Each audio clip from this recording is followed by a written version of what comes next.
दोस्तों नमस्कार। 72,825 शिक्षक भर्ती 2011 में आवेदन करने वाले सभी अभ्यर्थी भाई बहनों का हमारे इस करियर सीक्रेट चैनल पर हार्दिक स्वागत है। मैं तिलक।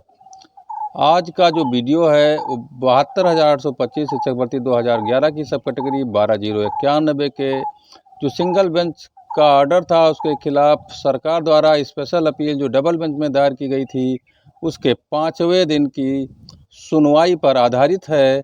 और मित्रों, हम आपको बता दें कि आज सरकार के सरकारी वकील ने फिर वही पुराना राग अलापा बार बार 5 दिन से वही पंचायत जज के सामने वो कर रहे थे। जज ने आज उनकी एक न मानी और सीधा कह दिया कि 66,655 का हिसाब हमें दे दो। उन्होंने कहा कि 66,655 जो 54,000 के ब्रेकअप के बाद भर्ती हुई है उसका सारा हिसाब हलफनामा के साथ मुझे दीजिए। आपको हम बता दें कि आज कोर्ट की सुनवाई लगभग 1 घंटे से अधिक चली और आज के बाद जो डेट लगी है वो 4 मार्च को लगी है। मित्रों, सारा डिटेल हम इस वीडियो में आपको बताएंगे।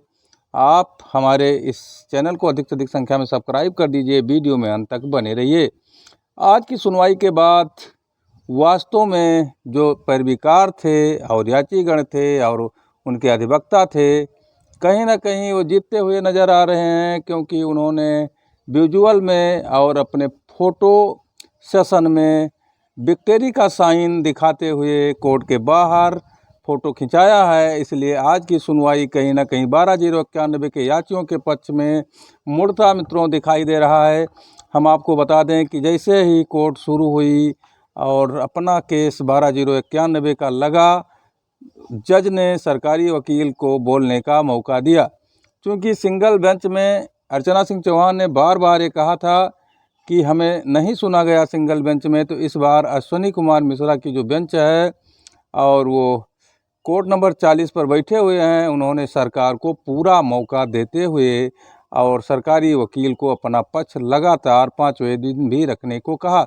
अभी तक अगर देखा जाए मित्रों कि जितना भी समय कोर्ट में लगा है 12,091 के प्रकरण पर, उसमें 3/4 हिस्सा केवल और केवल सरकारी वकील कुष्मांडा शाही ही बोले हैं। इसका मतलब है कि सारा क्लेरिफिकेशन जज चाहता है कि सरकार इस सुनवाई में दे दे। इसी सिलसिले में कंटेम्प्ट रिव्यू खारिज होने के बाद बार बार सरकारी वकील कह रहा है कि बीएड वालों को अब प्राथमिक शिक्षक भर्ती में शामिल नहीं किया जाएगा। इसकी बात आज भी उसने उठाई।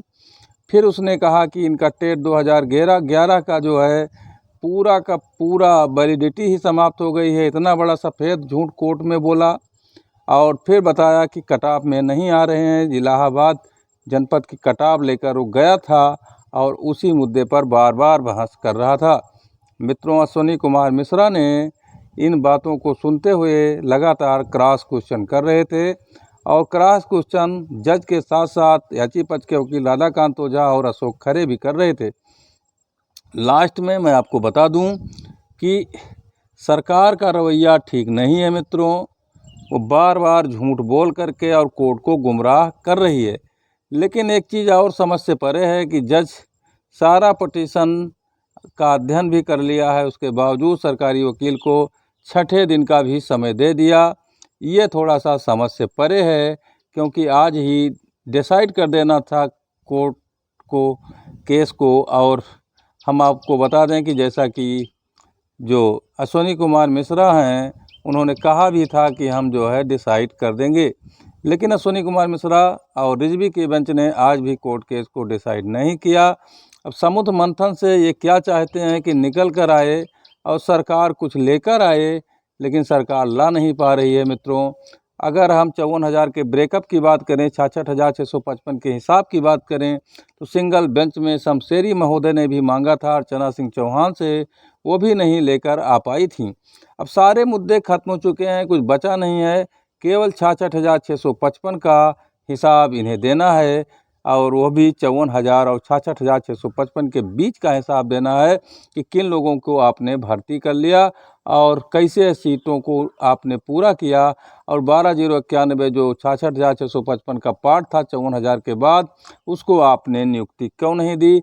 इनकी काउंसलिंग क्यों नहीं कराई, सारा डिटेल लाइए और हलफनामा के साथ और एफिडेविट दे दीजिए कि हमने इस तरह से भर्ती की है, उसके बाद हम फैसला लेंगे। सरकारी वकील ने कहा कि महोदय 5 मार्च को हमारी कंटेम्प्ट में डेट लगी है, कंटेम्प्ट हमको वहाँ दंडित करेगी, तो इसके पहले आप ऑर्डर दे दीजिए। जज ने कहा कि जो है हम पहले ऑर्डर नहीं देंगे, ऑर्डर हम 4 को दे देंगे। कंटेम्प्ट में आपको अगर लगा है तो आप वहाँ जा कर के और अगर जैसा भी ऑर्डर होगा उस पर कंटेम्प्ट अपना काम करेगा। फिर जज सरकारी वकील ने कहा कि महोदय 5 तारीख को कंटेम्प्ट लगा है और हमें समय दे दीजिए 11 मार्च तक का, तब हम कुछ ला पाएंगे। तो जज ने कहा कि 11 मार्च नहीं, 4 मार्च का हम समय देते हैं, इसी में आप अपना हलफनामा एफिडेविट दायर कीजिए, मतलब दाखिल कीजिए।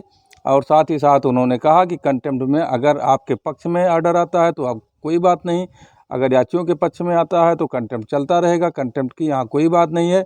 डबल बेंच में जो सुनवाई हो रही है उसमें आप मेरे सवालों का जवाब दीजिए और अपना एफिडेविट ला करके और 54,000 के ब्रेकअप का हिसाब दीजिए और 66,655 का हिसाब दीजिए, उसके बाद में हम कोई निर्णय लेंगे। ये बात सुनकर सरकारी वकील सख्ते में आ गए। अब मित्रों, देखना यह है कि क्या सरकारी वकील ब्रेकअप ला सकते हैं, ब्रेकअप का हिसाब ला सकते हैं। 54,000 और 66,000 के बीच में 14,000 कुछ सीटें भरी गई थी, उसका पूरा डिटेल कैसे लाएंगे, ये देखने वाली बात होगी। आज हम आपको बता दें, कोर्ट में अशोक खरे, राधाकांत ओझा और गजेंद्र प्रताप सिंह जैसे मूर्धन्य वकील वहाँ उपस्थित थे और पूरी पैरवीकारों की टीम उपस्थित थी। बहुत सारे याची कोर्ट के अंदर थे। आंखों देखा हाल जो उन लोगों ने मुझे बताया है, उसी के आधार पर हम आपको यह वीडियो बता रहे हैं मित्रों। और बाकी जो अपडेट है हम बाद में आपको देंगे, लेकिन आज सब कुछ है कि 66,655 सरकार के गले की फांस बन चुका है और कैसे इस फंदे से सरकार अपने को अलग कर पाएगी, बहुत ही मुश्किल लग रहा है। और आज के सुनवाई के बाद 12,091 एक बार फिर जीत की ओर मित्रों। और मैं यह भी कह रहा हूं कि 12,091 अब 3-0 से बढ़त आज ले चुका है। अब आगे ईश्वर के ऊपर है, बजरंगबली के ऊपर है, क्या होता है।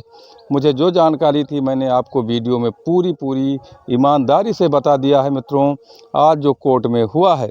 लेकिन हम आपको बता दें कि आज सरकारी वकील कुसमांडा शाही के साथ जो बेसिक शिक्षा परिषद के वकील थे, स्टेट के वकील रामानंद पांडे ने भी कुछ ना कुछ बात वहां उठाई है और उन्होंने भी कोर्ट में बोलने का कार्य किया है।